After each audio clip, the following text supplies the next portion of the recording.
Olá, seja bem-vindo a mais um vídeo de língua portuguesa. Eu sou o professor Chicão. Se você ainda não me segue, me siga, porque aqui todos os dias eu posto vídeo sobre conteúdos de língua portuguesa. E olha só, isso aqui, transitividade verbal, é um terror da maioria das pessoas que estão começando a estudar para concursos. Então, transitividade verbal, a gente vai entender como é a forma como o verbo vai transitar, ou seja, o verbo precisa de um complemento para ele continuar transitando, para ele continuar o movimento dele. Por isso que a gente tem o verbo transitivo e o verbo intransitivo. O verbo transitivo, quando a gente tem um verbo transitivo, ele pode ser direto, indireto, direto e indireto ao mesmo tempo. Aí a gente chama esse aqui de bitransitivo. E como é que eu faço para achar a transitividade do verbo? É simples. Você tem que fazer uma pergunta para o verbo. Então aqui a gente tem: João comprou.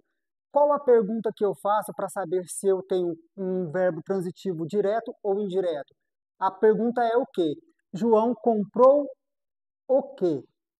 João comprou o quê? Então eu tenho um complemento aqui sem preposição. Por isso que ele é chamado de transitivo direto, porque ele precisa de um objeto direto, e o objeto direto é sem preposição. No verbo transitivo indireto, eu preciso fazer uma pergunta com preposição. E olha só, a pergunta que eu faço aqui é: de quê? Paula precisa de quê? Então, a pergunta aqui tem uma preposição. Por isso que ele é transitivo indireto, porque eu preciso de uma preposição para poder fazer o complemento desse verbo. Paula precisa de quê? Quem precisa, precisa de alguma coisa. E quando ele é direto e indireto, a gente faz as duas perguntas.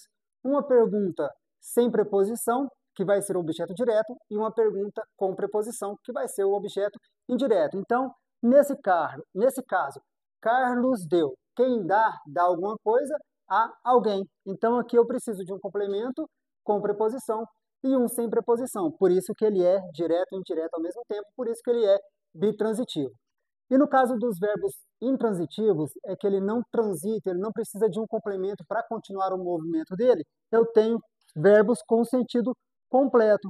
Ele chegou, José dormiu, Sônia acordou. Então eu não preciso de um complemento aqui para que a gente entenda essa frase, essa oração.